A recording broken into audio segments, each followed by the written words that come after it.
vam convocar a tots els consellers dels 6 districtes i a les persones que hi van participar en aquesta fase prèvia a la pàgina web per tal de consensuar els criteris una mica entorn a 2 eixos molt clars que volem que reculli l'ordenança, que és el de benestar i protecció animal per una banda i després el comportament una mica a l'espai públic, tot el que és convivència, civisme, etc.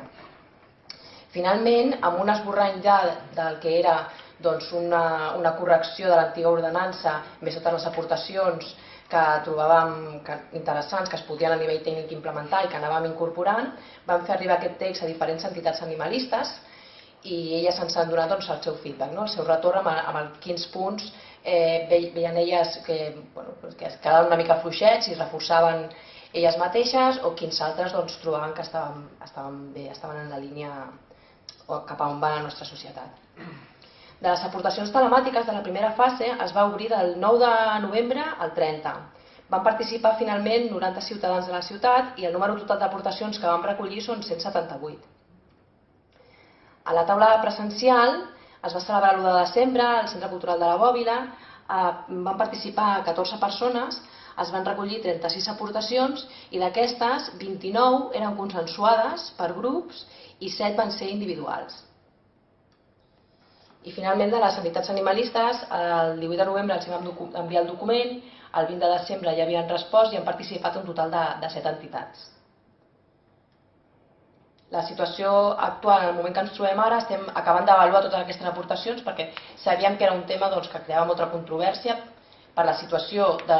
la nostra realitat social ara mateix i perquè era una ordenança que s'havia quedat una mica desfasada en l'actualitat. Llavors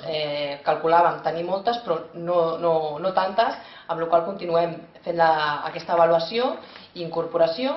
i quan acabem entrarem a la fase de retorn d'aquest procés, que serà explicar a tots els participants de les 3 vies, de les 3 fases, quines han estat finalment les aportacions que hem integrat al nostre text i quines s'han quedat fora i l'explicació de per què han entrat o per què han quedat fora. Principalment les que queden fora és per un criteri de nivell tècnic o que és completament incompatible amb la filosofia que emana de l'ordenança. I això és tot. En quant a contingut, més o menys pel procés, un cop acabem tota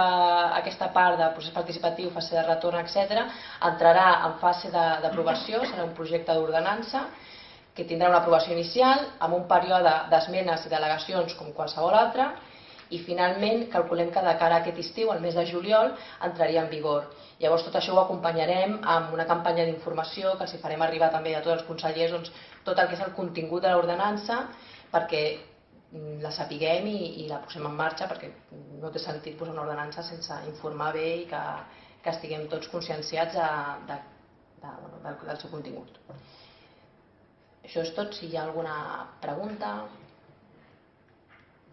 Moltes gràcies, Cristina. Si voleu, obrim un torn de paraules, si algú té alguna qüestió.